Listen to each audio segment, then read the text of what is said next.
My name is Jasmine Williams, and at 32 years old, I thought I had secured my dream career at Maxwell Enterprises. For 7 years, I poured my heart into that company, becoming the backbone of their merger acquisition team and helping increase profits by millions. Then one ordinary Tuesday, the CEO's son, Bradley, recently appointed as vice president, called me into his office. With a smirk that still makes my blood boil, he said those words I will never forget. "You're just Clutter here. If you're watching this, drop a comment letting me know where you're from, and hit that like and subscribe button as I reveal how a hidden clause in my contract changed everything for me and the company forever." Before I dive into the details of what happened, let me give you some context about who I am and how I ended up at Maxwell Enterprises. I grew up in a small apartment in Chicago with my mother, Teresa, who worked 3 jobs to make ends meet after my father left us when I was just 4 years old. Watching her sacrifice everything for my future instilled in me a work ethic that would eventually become my greatest strength. Despite our financial limitations, I excelled academically and earned a scholarship to Northwestern University, where I completed my undergraduate degree in economics.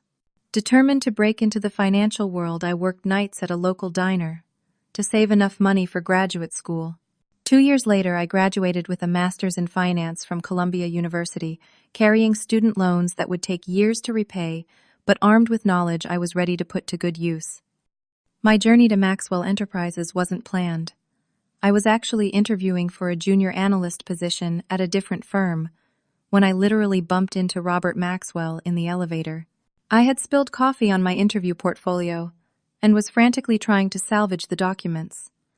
Instead of being annoyed, Robert was amused by my determination and struck up a conversation.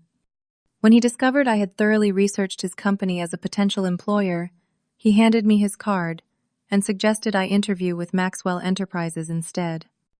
"Someone who researches companies they're not even applying to is someone I want on my team," he told me. 3 interviews later, I joined Maxwell Enterprises as a financial analyst. The company was experiencing incredible growth, transforming from a mid-sized investment firm to a major player in tech investments. Within my first 2 years, I had already saved the company millions by identifying problematic patterns in a potential acquisition that everyone else had missed. "You have a gift for seeing what others overlook," Robert told me during my performance review. "That kind of talent is rare and invaluable." By my 3rd year, I was promoted to senior analyst, and by year 5, I became the head of due diligence for all acquisitions. Robert and I developed a professional relationship built on mutual respect. He valued my analytical mind and straightforward approach, while I admired his vision and integrity in an industry often lacking the latter. When I was promoted to this senior position 4 years ago, Robert insisted on adding what he called a loyalty clause to my contract. At the time, I barely paid attention to it. Robert explained it was his way of ensuring that my position would be protected, even if the company leadership changed hands. I remember signing it without much thought, assuming it was standard legal language designed to keep me from being poached by competitors. "This protects both of us," Robert had said. "You're too valuable to lose over office politics." The irony of that statement would only become clear to me years later. Things began to change about 18 months ago when Robert's son Bradley joined the company. Fresh out of Wharton with an MBA, but no real-world experience, Bradley was immediately appointed as vice president of strategy. The appointment raised eyebrows throughout the company, but nobody dared question the decision publicly. Robert was approaching his 60s and had been talking about semi-retirement, so most people assumed Bradley was being groomed to eventually take over. From the moment Bradley arrived, I sensed his dislike toward me. While I tried to be professional and helpful, offering insights on ongoing projects, he seemed to interpret my every suggestion as a challenge to his authority. What bothered him most, I suspect, was the obvious respect his father showed me. "Dad talks about you like you're some kind of financial savant," Bradley once commented during a meeting, his tone making it clear he didn't share that opinion. The first major red flag appeared when Bradley began excluding me from meetings I had always attended previously. Projects I had been leading were suddenly reassigned without explanation. When I raised concerns about a potential acquisition that showed troubling debt patterns, Bradley dismissed my analysis as unnecessarily cautious and proceeded without addressing the issues I had identified. When the acquisition later ran into exactly the problems I had predicted, Bradley never acknowledged his error. Instead, he publicly emphasized how his team had managed to overcome unforeseen complications while giving me sidelong glances. The company culture began to shift under Bradley's influence. Where Robert had cultivated an environment of collaboration and careful analysis, Bradley promoted speed and flashy deals above all else. The thoughtful approach that had made Maxwell Enterprises successful was gradually being eroded, replaced by a culture that rewarded loudness over substance. I tried speaking with Robert about my concerns, but his increasing absences made that difficult. When I did manage to catch him between trips, he seemed distracted and unwilling to interfere with his son's management style. Bradley needs space to find his footing, Robert told me during one brief conversation. Give him time to adjust. He'll recognize your value eventually. I wanted to believe that was true, but the writing on the wall was becoming clearer each day. Something had to give, and unfortunately that something would be me. By the 6th month of Bradley's tenure, the changes at Maxwell Enterprises had become impossible to ignore. One by one, long-time employees were being replaced by Bradley's friends from business school. Amanda from accounting, who had been with the company since its founding, was replaced by Bradley's fraternity brother Jason. Derek, our veteran IT director, was pushed out to make room for Bradley's golf buddy Tyler. With each new hiring announcement, the message became clearer. Loyalty to the company meant nothing compared to loyalty to Bradley. I tried to keep my head down and focus on my work, hoping that results would speak for themselves. But it became increasingly difficult, as Bradley seemed determined to undermine me at every turn. The real turning point came when Maxwell Enterprises began considering a merger with TechVision, a startup that had created buzz in the tech world with its artificial intelligence solutions. On paper, the company looked promising with impressive growth projections and a charismatic founder named Parker Williams, who had become a minor celebrity in tech circles. Bradley was personally championing the acquisition, talking about it constantly in meetings and press releases. This merger will revolutionize our portfolio, he announced during an all-hands meeting.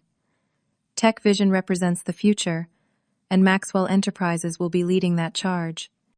As head of due diligence, I was assigned to review TechVision's financials before the deal was finalized. What I found immediately set off alarm bells. Their revenue numbers showed suspicious patterns that didn't align with their customer base. Their expenses seemed artificially low for a company of their size and scope.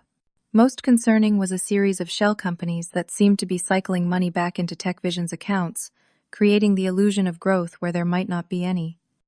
I compiled my findings into a comprehensive report and requested a meeting with Bradley to discuss my concerns. When we finally met, his body language made it clear he wasn't interested in what I had to say. These discrepancies could indicate serious financial manipulation, I explained, pointing to the charts I had prepared. At minimum, we need to extend our due diligence period and bring in forensic accountants. Bradley leaned back in his chair, not even bothering to look at my documentation. You're overthinking this, Jasmine. Parker explained all of this. These are just normal startup accounting practices. With all due respect, these are not normal practices, I insisted. The pattern suggests potential fraud. Bradley's face hardened. Are you suggesting I haven't done my homework on this deal? That I'm being duped? I'm suggesting we need to be thorough before committing to a $150 million acquisition. Your excessive caution is why we miss opportunities, he snapped. This is exactly the kind of risk-averse thinking that's holding this company back from truly innovative moves. Risk-averse isn't the same as due diligence, I countered. Your father built this company on careful analysis, not rushing into flashy deals. The moment I mentioned his father, I knew I had made a tactical error. Bradley's face flushed with anger. My father is semi-retired. I'm running things now, and I don't need constant reminders of how he would do things. He dismissed me from his office without even taking my report.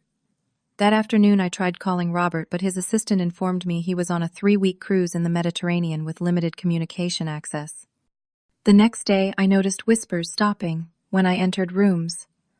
My assistant, Megan, who had always been friendly, seemed nervous around me. During lunch in the break room, she finally pulled me aside. "You need to watch your back," she whispered. "I overheard Bradley talking with Human Resources about restructuring your department. He specifically mentioned your position was being reconsidered." I thanked her for the warning, but I wasn't going to go down without a fight. I scheduled a meeting with the executive team to discuss the TechVision acquisition, hoping that presenting my concerns to a broader audience would force Bradley to address them. The meeting was scheduled for Thursday afternoon. I arrived early and set up my presentation, determined to make my case clearly and professionally. As executives filed in, I noticed several unfamiliar faces among them, more of Bradley's recent hires. Robert was still absent off somewhere in the Mediterranean. Bradley arrived last, looking surprised to see me at the front of the room. "I thought this was just a status update," he said. "We don't need a full presentation." "I believe we do," I replied, maintaining eye contact. "There are serious concerns about TechVision's financials that need to be addressed before we proceed." For the next 20 minutes I walked through my findings, pointing out discrepancies and red flags. As I spoke, I could see some of the veteran executives exchanging concerned glances. Even a few of Bradley's friends looked uncomfortable.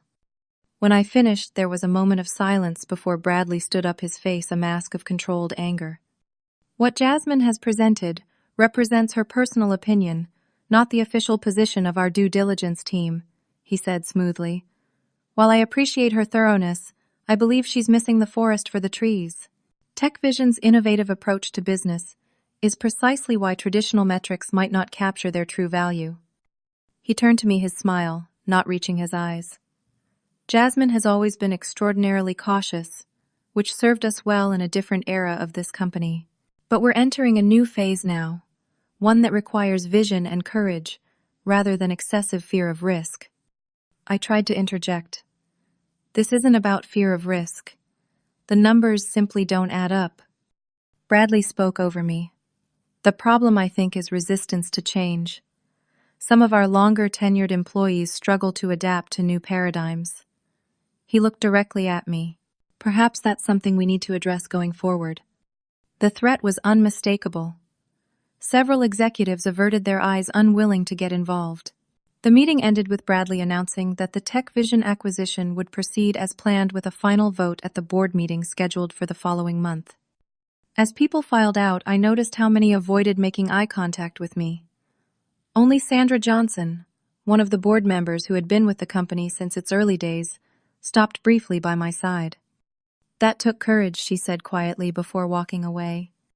In the days that followed, my isolation grew. Colleagues who had once sought my input now avoided me in hallways. I was removed from email chains relevant to my work. My team members were reassigned to other projects without explanation. It became clear that Bradley was systematically cutting me out of the company's operations. One Friday afternoon, I found my access to certain financial databases revoked.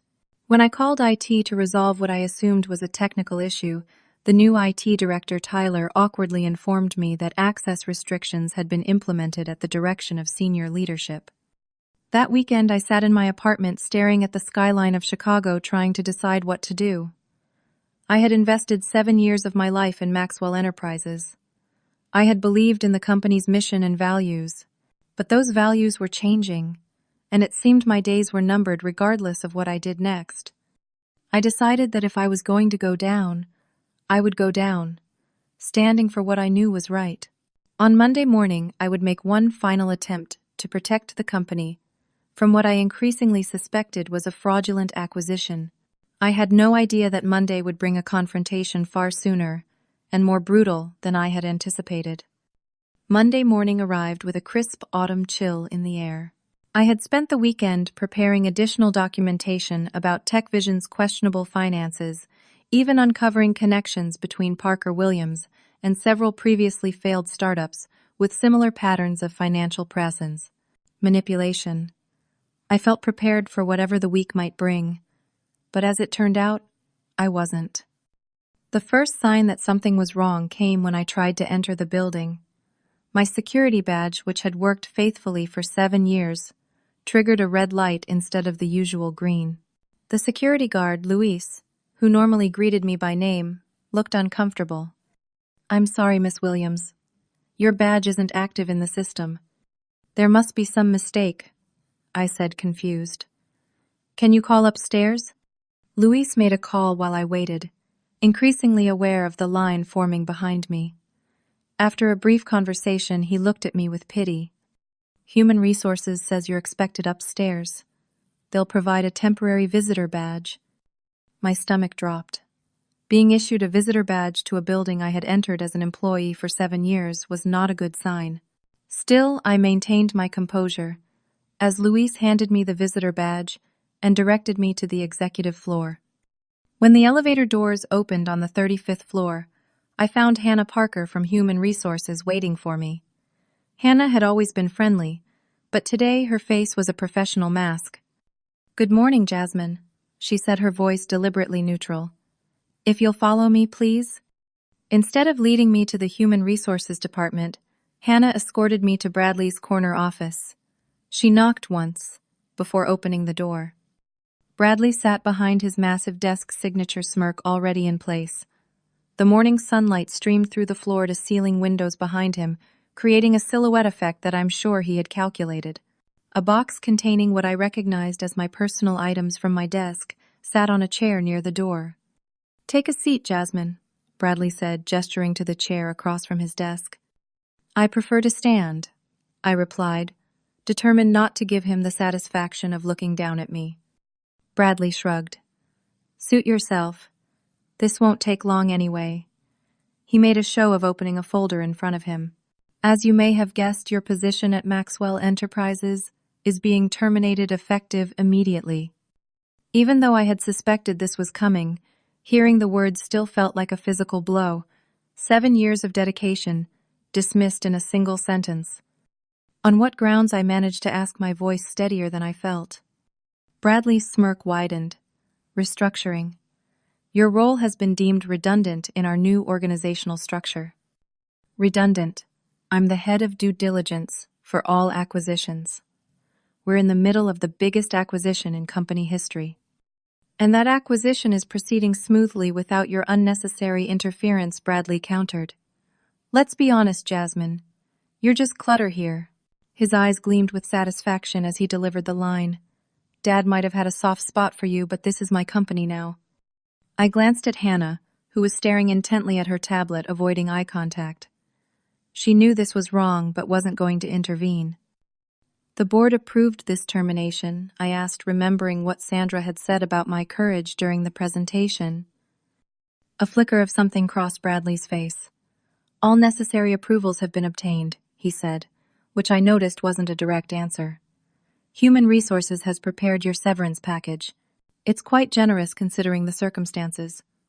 Hannah stepped forward and handed me a thick envelope. "This contains all the paperwork regarding your termination, severance, and continuation of benefits," she explained mechanically. "You'll find everything is in order." I took the envelope but didn't open it. "I'd like to collect my personal items and say goodbye to my team." Bradley shook his head. "That won't be necessary. Your personal effects have already been packed." He nodded toward the box by the door. "As for goodbyes, we find they tend to disrupt productivity. A company-wide email announcing your departure will be sent this afternoon." "You're not even going to let me say goodbye?" I asked, disbelief coloring my voice. "Security will escort you to the lobby," Bradley continued, as if I hadn't spoken.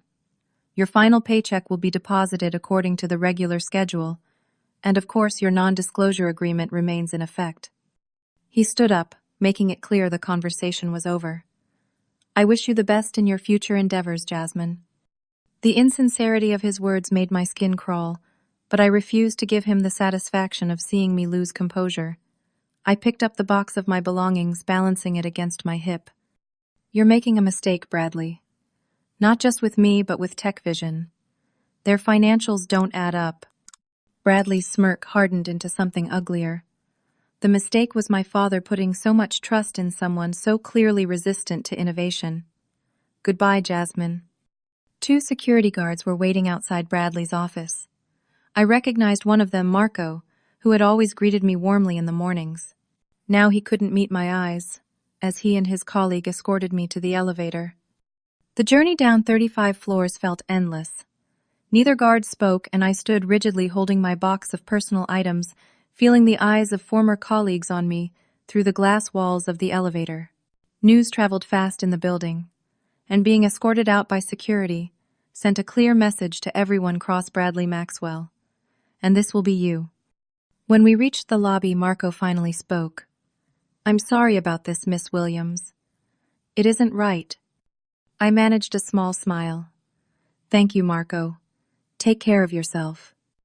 The walk across the lobby past the security desk where Luis watched with sympathy through the revolving doors and into the bright morning sunlight felt surreal. 7 years of my professional life ended in less than 20 minutes. I somehow made it to my car in the parking garage before the first tear fell. Once I was safely inside, the dam broke. I sobbed, hands gripping the steering wheel so tightly my knuckles turned white. It wasn't just the loss of my job that hurt. It was the callous way I had been discarded, the betrayal by a company I had helped build, and the knowledge that without my voice of caution, Maxwell Enterprises was heading toward a potentially disastrous acquisition. After what felt like hours, I wiped my eyes, started the car, and began the drive home. Halfway there, my phone rang. I answered through the car's Bluetooth system. Jasmine, what's wrong? My mother Teresa's voice came through the speakers. Even after all these years, she could sense when something was wrong with me. I got fired, Mom, I said, my voice cracking. What? That's impossible. Robert promised you job security when you got that promotion. Through my tears, I explained what had happened. Bradley's takeover, the tech vision, concerns the humiliating dismissal. This isn't right, baby, Teresa said firmly. Robert gave you his word. Did you check your contract? There might be something in there to protect you. I hadn't thought about my contract since signing it 4 years ago. I'll look when I get home. Do that, Teresa advised. And remember what I always told you. Sometimes when people push you down, they're actually putting you in position to stand up taller than before. Her words stayed with me as I arrived at my condo building. Instead of collapsing on the couch as I had planned, I went straight to my home office and dug through my filing cabinet until I found the contract from my promotion to head of due diligence. The document was thick, full of legal language I had barely skimmed when signing it. I began reading carefully, searching for anything that might help my situation. On page 17, I found something unexpected. The loyalty clause Robert had mentioned was much more substantial than I had realized. The clause stated explicitly that my position could not be terminated without proper cause and formal approval from the board of directors. If such termination occurred, I would be entitled to compensation equal to 5% of the company's current market valuation. I sat back stunned. Maxwell Enterprises was currently valued at approximately $1.76 billion. 5% of that would be $88 million. With shaking hands, I picked up my phone and called the only lawyer I knew personally, my college friend, Rachel Bennett. They did what Rachel's voice came through my phone with such volume that I had to hold it away from my ear. I had known Rachel since our undergraduate days at Northwestern, where she had been studying pre-law while I focused on economics. Now she was a rising star at a prestigious Chicago law firm specializing in employment law. They escorted me out with security, I repeated, still processing the morning's events myself. Bradley said my position was redundant. That sounds like constructive dismissal, Rachel said, her tone shifting to professional analysis. Send me everything you have from your termination. The severance offer, any emails, everything. There's something else, I added. I found a clause in my contract that seems significant. I read her the loyalty clause, and the line went silent for so long I thought we might have been disconnected. Rachel, are you still there? I'm here, she said, her voice now hushed. Jasmine, do you realize what this means? This could be one of the largest wrongful termination settlements I've ever heard of. If it's enforceable, I cautioned, send me the contract right now. I want my whole team to review it. I scanned and emailed all the documents to Rachel, then paced around my apartment while waiting for her assessment. The initial shock of my termination was giving way to something else: determination. If Bradley thought I would slink away quietly, he had severely underestimated me. 2 hours later, Rachel called back. This contract is ironclad, she announced without preamble. Robert Maxwell had his attorneys create an exceptional level of protection for your position. The language explicitly states that termination requires documented performance issues, a formal improvement plan, and board approval. None of which happened, I confirmed. Exactly. And the compensation clause is valid too. 5% of current market valuation in the event of improper termination. $88 million. I said the number, still difficult to comprehend. At minimum, Rachel replied. The company's stock has been trending upward, with the TechVision acquisition rumors. I sat down, the magnitude of the situation hitting me. I don't want to bankrupt the company, Rachel. Despite everything, there are good people working there. This wouldn't bankrupt them, Rachel assured me. It would hurt, certainly, but Maxwell Enterprises can absorb it. The question is, what do you want to do with this information? I thought about the TechVision deal, about the red flags I had identified, about how Bradley had dismissed my concerns without proper investigation. I want to stop them from making a catastrophic mistake with this acquisition, I said finally, and I want my reputation restored. Then we need more information about this TechVision deal, Rachel said. What exactly made you suspicious? I spent the next hour walking Rachel through the inconsistencies I had found in TechVision's financials: revenue that didn't match their customer base, mysteriously low operational expenses, and the network of shell companies that seemed to be artificially inflating their growth metrics. This sounds like a potential fraud case on top of your wrongful termination, Rachel observed. We need hard evidence before making those allegations, though. Most of my research is still on my work computer, I said. But I did download some key documents to review at home last week. I found my personal laptop and opened the files I had saved. They painted a troubling picture, but there were still missing pieces. I needed more information to build a compelling case. Let me see what I can find publicly, I said, opening a browser. TechVision has been featured in several tech publications. Over the next several hours, I dug deeper into TechVision's history than I ever had before. What I discovered was alarming. Their founder, Parker Williams, had been involved in 3 previous startups, all of which had followed a similar pattern: splashy launches, impressive projected growth, major investments, and then sudden collapses amid allegations of financial affairs. Mismanagement. Each time Parker had walked away unscathed while investors lost millions. Rachel, look at this, I said, sending her links to articles about Parker's previous ventures. It's the same playbook every time. This is concerning, Rachel agreed. But we still need to understand why Bradley is so determined to push this acquisition through despite these red flags. That question had been bothering me too. Bradley was arrogant and dismissive. But he wasn't stupid. What was I missing? I decided to reach out to Sandra Johnson, the board member who had spoken to me after my presentation. Finding her personal contact information took some creative searching, but eventually I located her email address through a charity organization where she volunteered. I crafted a careful message explaining that I had been terminated and had concerns about both the legality of my dismissal and the TechVision acquisition. To my surprise, Sandra responded within an hour, suggesting we meet at a coffee shop far from the Maxwell Enterprises offices. The following morning I arrived at the cafe 20 minutes early and chose a table in the back corner, with a clear view of the entrance.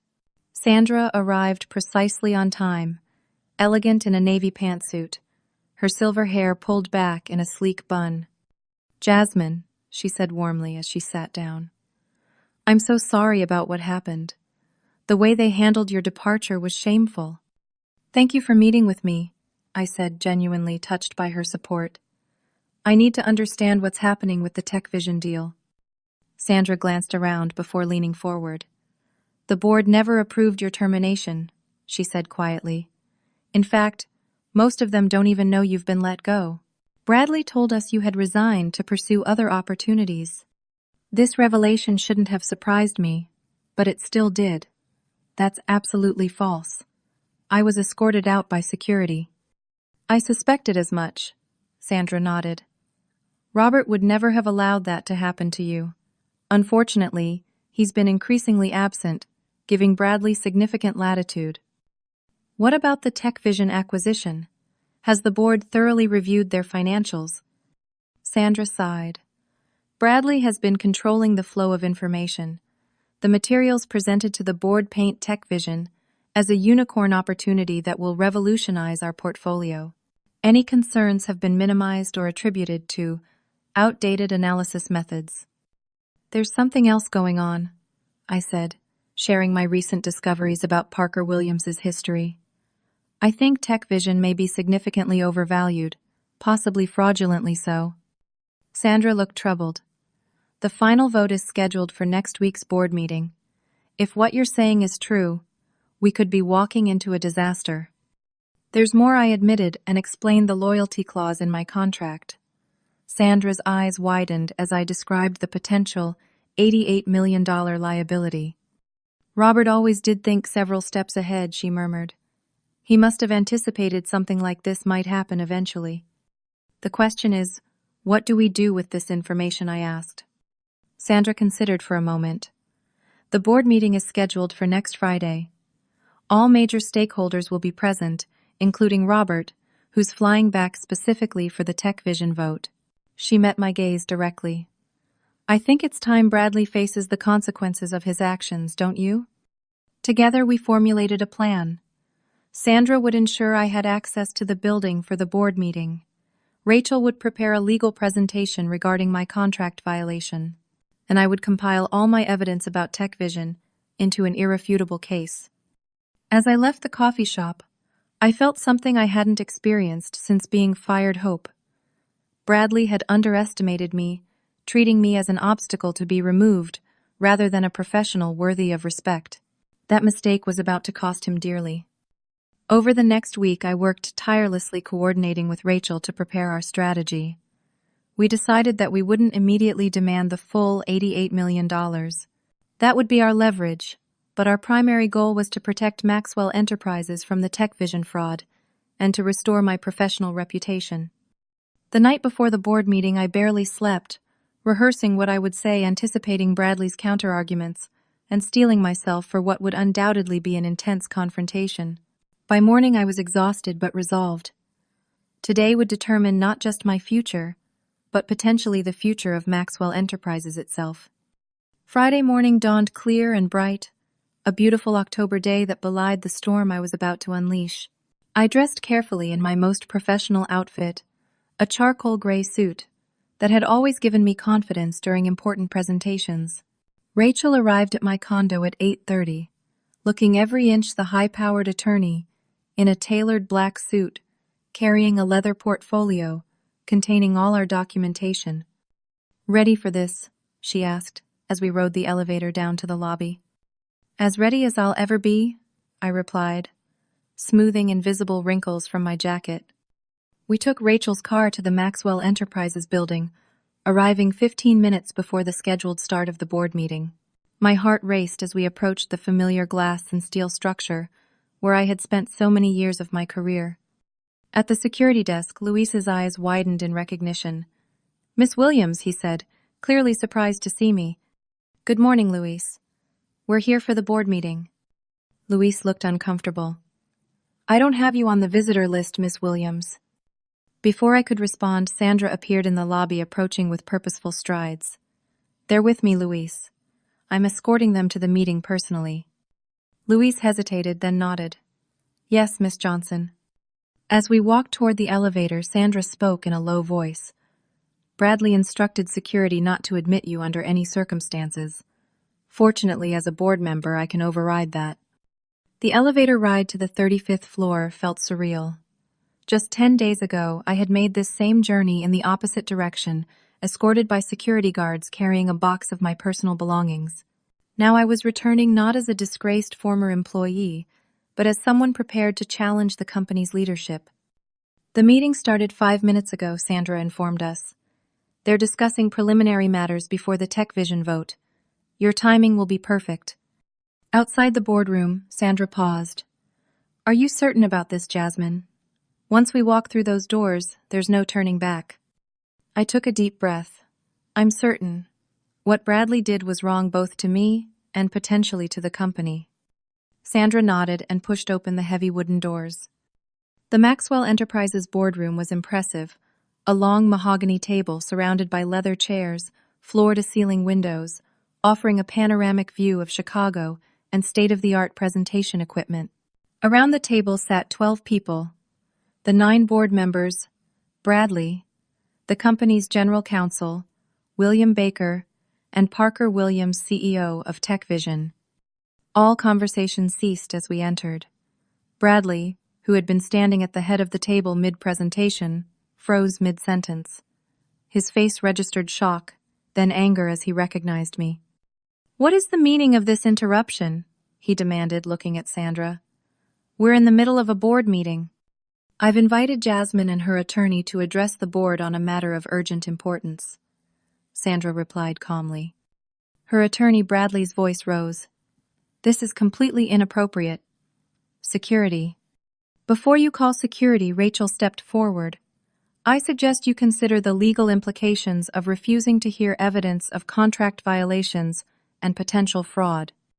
Robert Maxwell, who I hadn't seen in months, rose from his seat at the opposite end of the table. He looked older than I remembered, his face lined with fatigue or worry. Jasmine, what's going on here? Perhaps I can explain, Rachel said, opening her portfolio and extracting a document. My name is Rachel Bennett, and I represent Jasmine Williams in her wrongful termination claim against Maxwell Enterprises. Bradley scoffed. There was no wrongful termination. Her position was eliminated during restructuring. Restructuring. Robert looked confused. What restructuring? I was told Jasmine resigned. A murmur ran through the board members. William Baker, the general counsel, leaned forward with evident concern. May I ask what specific claim you're making, Miss Bennett? He asked. Rachel placed a copy of my contract on the table. My client's employment contract, signed 4 years ago when she was promoted to head of due diligence, contains specific protections against termination without cause. She directed everyone's attention to the relevant section. This clause explicitly states that Miss Williams' position cannot be terminated without documented performance issues, a formal improvement plan, and board approval. William picked up the contract, adjusting his glasses as he read the section. His expression grew increasingly troubled. Furthermore, Rachel continued, the contract stipulates that in the event of improper termination, Miss Williams is entitled to compensation equal to 5% of the company's current market valuation. A board member I recognized as Thomas Richards, a veteran investment banker, let out a low whistle. That would be approximately $88 million at current valuation. Rachel finished for him. The room fell silent. Bradley's face had drained of color. Parker Williams looked like he wanted to be anywhere else. This is absurd, Bradley finally sputtered. Dad, you can't possibly have authorized this clause. All eyes turned to Robert, who was still studying the contract. I did authorize it, he said quietly. Jasmine was instrumental in saving us from several potentially disastrous acquisitions. This clause was meant to protect her from exactly this kind of situation. Bradley looked stricken. You gave her a golden parachute, without telling me, your own son. I never anticipated it would be needed, Robert replied, his disappointment evident.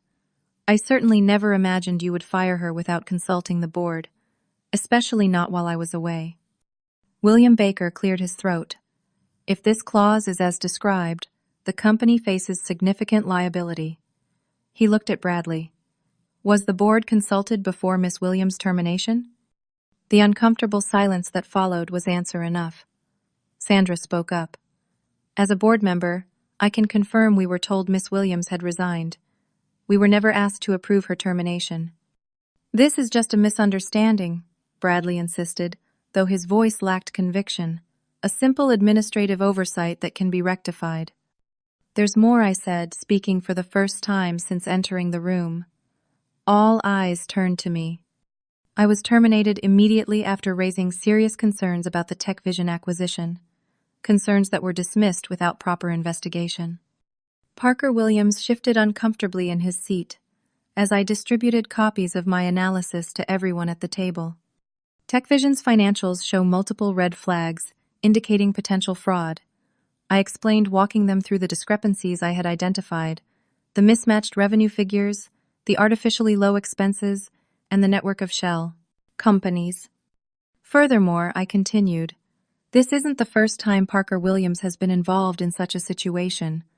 I detailed his history with 3 previous failed startups, each following the same pattern. As the board members reviewed my documentation, their expressions grew increasingly alarmed. Parker Williams stood abruptly. This is slander. I won't sit here and listen to these baseless accusations. If they're baseless, then you should have no objection to a more thorough investigation before the acquisition proceeds, I countered. Robert turned to Bradley, his expression a mixture of anger and disappointment. Did you investigate any of these concerns before dismissing Jasmine? Bradley's silence was damning. William Baker looked grim.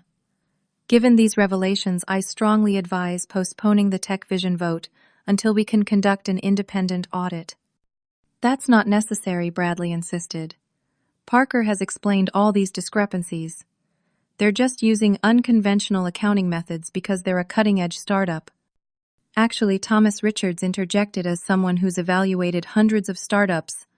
What Jasmine has identified goes well beyond unconventional. These are textbook red flags for financial manipulation. Parker Williams made a move toward the door, but Sandra smoothly stepped into his path. I believe we'd appreciate you staying until we resolve this matter, Mr. Williams. Robert stood his authority, filling the room despite his recent absence. I think we need to address several issues immediately. He turned to William. First, I want your legal assessment of Jasmine's contract and our potential liability. William adjusted his glasses nervously. Based on my preliminary review, the clause appears enforceable. If Miss Williams was indeed terminated without board approval and without following the prescribed process, we could be facing the full $88 million liability.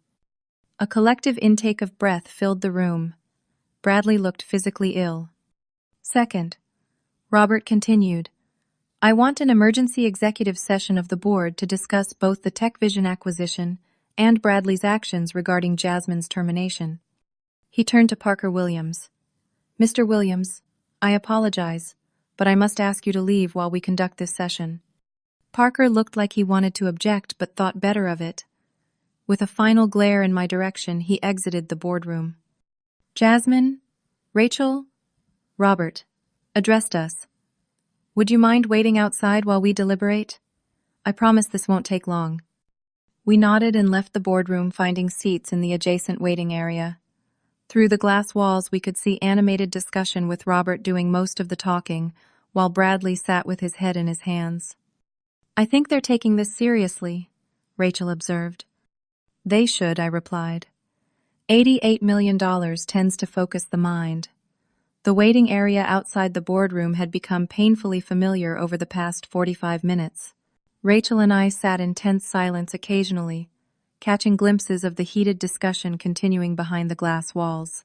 Board members' gesticulated papers were passed around, and Bradley alternated between defensive posturing and defeated slumping.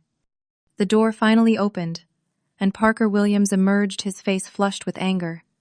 He stopped short when he saw me. You've made a serious mistake, he hissed. Nobody crosses me and comes out ahead. Rachel stood immediately. That sounds remarkably like a threat, Mr. Williams. Would you care to clarify for the record?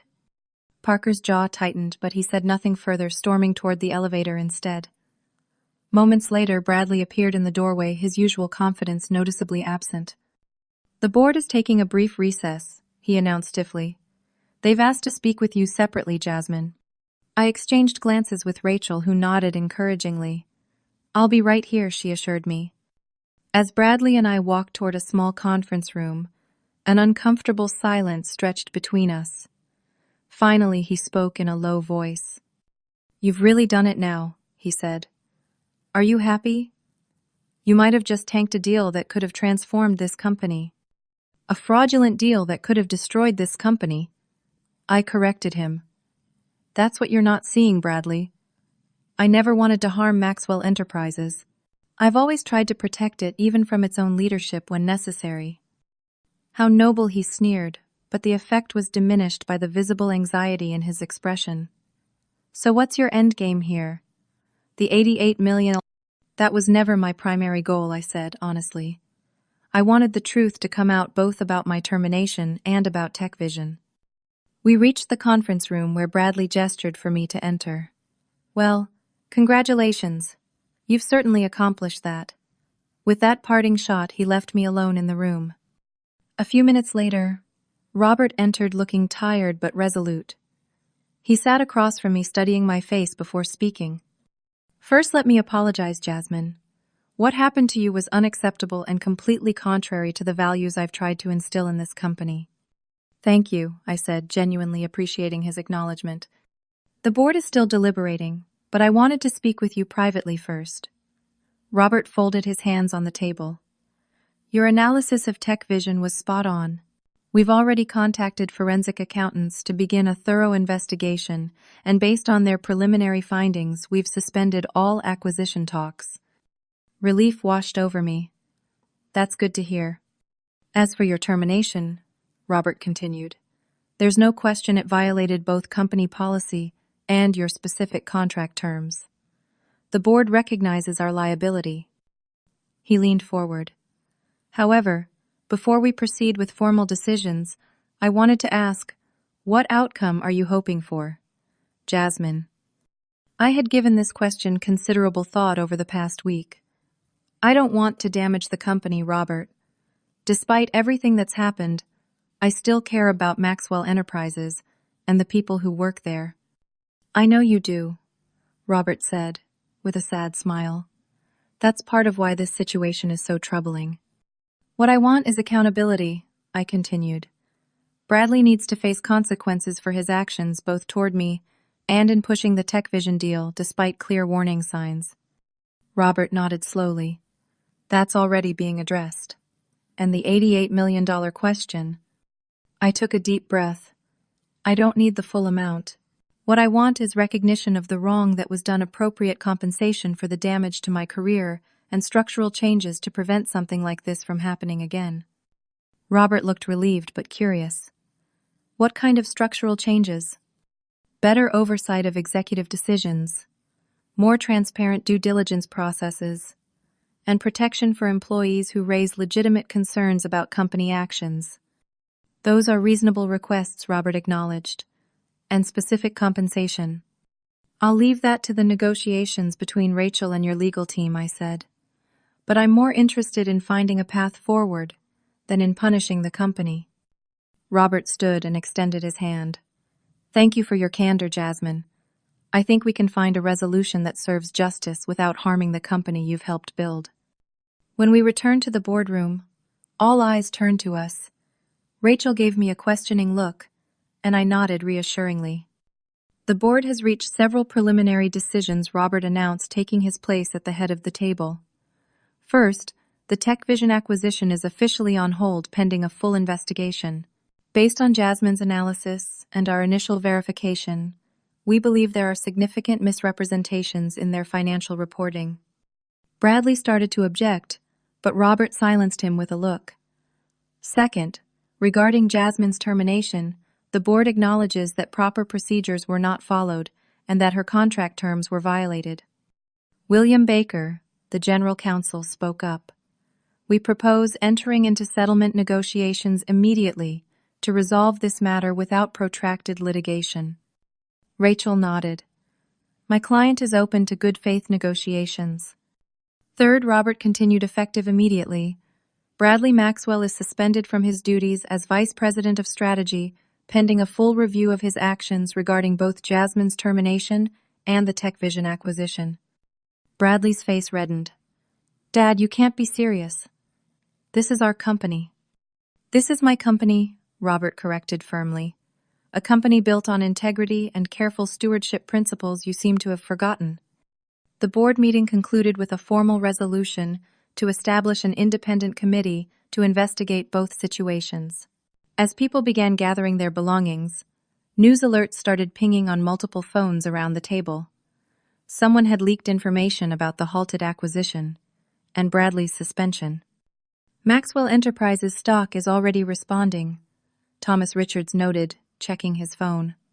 Down 3% on the TechVision news, but it could have been much worse if we'd gone through with a fraudulent acquisition. As Rachel and I prepared to leave, Sandra approached us. This isn't over, she warned quietly. Bradley won't accept this humiliation without a fight. Let him try, Rachel replied confidently. We have the facts and the law on our side. Outside the building, reporters had already gathered, alerted by the sudden stock movement and rumors of executive turmoil. Rachel skillfully deflected their questions as we made our way to her car. What happens now? I asked once we were safely inside. Now, Rachel said with a satisfied smile, we negotiate from a position of strength. The following weeks were a whirlwind of legal meetings, negotiations, and media speculation. The story had captured the attention of the financial press, with headlines highlighting the dramatic boardroom confrontation and the near miss of a potentially disastrous acquisition. 3 weeks after the fateful board meeting, Maxwell Enterprises issued a press release announcing a mutual resolution of all disputes with me. The carefully worded statement acknowledged the invaluable contributions I had made to the company and expressed regret for the miscommunication surrounding her departure. What the press release didn't mention was the actual settlement. We had negotiated a $15 million payment, a newly created position, as Chief Risk Officer, reporting directly to the board, and a seat on the board of directors itself. The company had also agreed to implement new whistleblower protections and enhance due diligence protocols for all future acquisitions. As for TechVision, the forensic accounting investigation confirmed everything I had suspected and worse. Parker Williams was now facing SEC investigations and potential criminal charges for securities fraud. The bullet Maxwell Enterprises had dodged was even larger than I had initially realized. And Bradley, his suspension had turned into a reassignment. He now headed a small subsidiary with strict oversight and significantly reduced authority. Robert had been unwilling to remove his son entirely from the company, but had ensured he would have limited opportunity to cause further damage.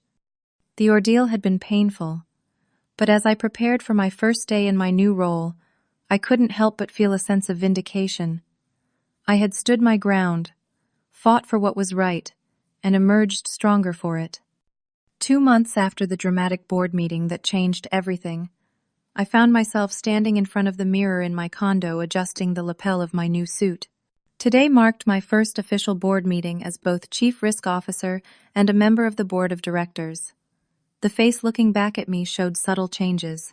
There was a new confidence in my eyes, a certain steadiness that comes only from being tested and emerging stronger.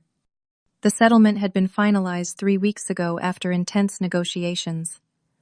While the $88 million figure had loomed large over the discussions, I had never intended to demand the full amount. My goal had been accountability and change, not vengeance.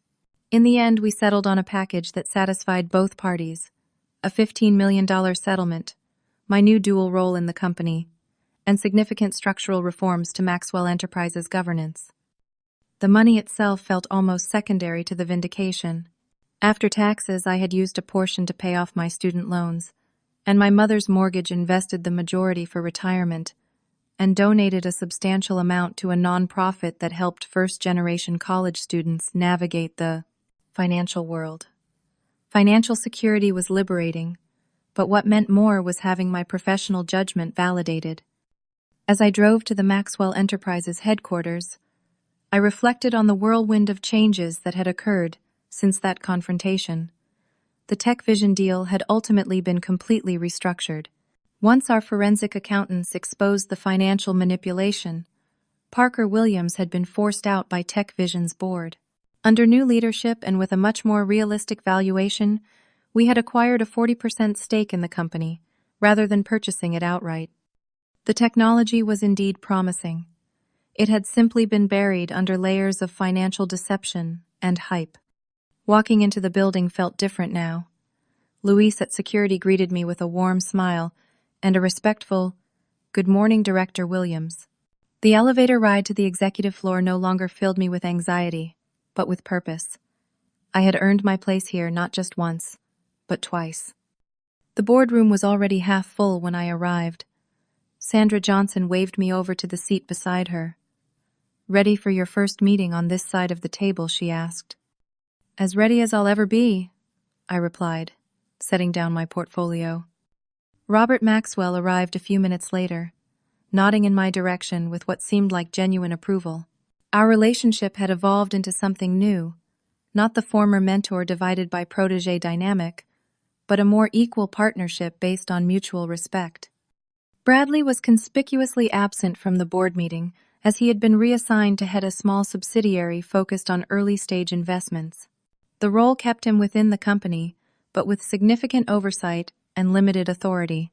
I had heard through office gossip that he was actually doing reasonably well in the position, perhaps finally finding a role that suited his actual skills rather than his ambitions. "Before we begin," Robert said, once everyone was seated, "I'd like to formally welcome Jasmine Williams to her first board meeting. As you all know, Jasmine has taken on the newly created role of Chief Risk Officer while also joining our board. Her experience and insight will be invaluable as we navigate the challenges ahead." There was a round of applause and I felt a warmth in my chest that had been absent during those dark days after my termination. This was validation not just of my professional abilities but of my integrity. The meeting proceeded with updates on various aspects of the business. When it came time for my report, I presented the new risk assessment framework I had developed, designed to provide earlier warnings about potential issues in acquisitions and major business decisions. This framework would have flagged the Tech Vision issues immediately, I explained, but more importantly, it creates a system where concerns can be raised and addressed transparently without fear of repercussion. The board unanimously approved the new framework, and I caught Robert's eye across the table. He gave me a subtle nod that conveyed both approval and something like apology. We had never directly discussed his role in allowing Bradley to gain so much unchecked power, but this silent acknowledgement was enough. He had learned from his blind spot regarding his son, and I had learned valuable lessons of my own. After the meeting, Robert asked me to join him in his office. The view of Chicago from his windows was as spectacular as ever, but the man himself seemed changed. There was a humility to him that hadn't been there before.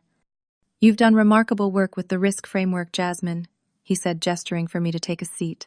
"The board is impressed." "Thank you," I said simply. "It's work I believe in." "I owe you an apology," Robert said, surprising me with his directness. I should have been more present, more aware of what was happening with Bradley. My absence created the opportunity for him to act as he did. "You trusted your son," I replied. "That's natural. Trust should be earned, not assumed," Robert countered.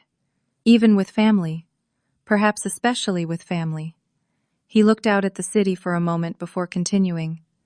"Bradley is doing better in his new role. More focused, less concerned with power. Perhaps this was what he needed all along, a position that suits his actual talents." "I'm glad to hear that," I said sincerely. I had never wished for Bradley's destruction, only for accountability. "The company culture is changing too," Robert observed. "People are more willing to speak up when they see problems. Your story has become something of an inspiration." It was true. In the weeks since my return, I had noticed a shift in how people interacted. There was more open discussion, less fear of raising concerns. The whistleblower protections we had implemented were part of it, but so was the visible example of someone who had stood up for what was right and ultimately been vindicated. That means more to me than the settlement, I admitted. Robert nodded, understanding. Money is just money. Legacy is about the values you instill. He extended his hand. Thank you for helping preserve what matters most about this company. As I left Robert's office, I ran into Hannah from Human Resources, who had been present during my termination. She had avoided eye contact with me since my return. Jasmine? She said, looking genuinely remorseful. I've been meaning to speak with you. I wanted to apologize for my role in what happened. I should have questioned the process more. Thank you, Hannah, I said, recognizing the courage it took for her to approach me. We all face moments where we have to decide whether to speak up or stay silent. I've learned from your example, she said. We all have. On my way home that evening, I called my mother to share how the day had gone. Teresa had been my rock throughout the ordeal, never doubting that I would emerge stronger. I'm so proud of you, baby, she said, not just for the fancy new title, but for standing up for yourself when it would have been easier to walk away. I learned that. From you, I reminded her. You never let hardship define you. That's right, she agreed. And now look at you turning a painful experience into something positive for yourself and others. She was right. The journey had been difficult, full of moments of doubt, humiliation, and anger. There had been days when I questioned whether the fight was worth it, when settling quietly seemed the easier path. But standing firm had led to an outcome I could never have anticipated, not just personal vindication, but systemic change. The healing hadn't happened overnight. For weeks after my termination, I had struggled with anger and a sense of betrayal. The humiliation of being escorted from the building had left emotional scars that took time to fade. But gradually, as I channeled those feelings into productive action, I found myself moving past the bitterness towards something more constructive. My new role allowed me to implement changes that would benefit not just myself, but everyone at Maxwell Enterprises. The risk assessment framework, the whistleblower protections, the more transparent governance, these were my true legacy, far more significant than the settlement amount. As I arrived home and kicked off my heels, I thought about how sometimes our greatest setbacks can become our most powerful opportunities. Bradley had fired me thinking he was eliminating an obstacle, never imagining he was actually setting in motion events that would transform both our lives and the company itself. There's a freedom that comes from being underestimated. When people don't see your full value, they don't anticipate your full strength. Bradley had seen me as just clutter, a dismissible inconvenience, not recognizing that I had built myself from far more substantial material than he realized. The contract clause had been the leverage, but my true power had come from something more fundamental, the courage to stand up for what was right, even when standing alone. That was the lesson I hoped others would take from my story.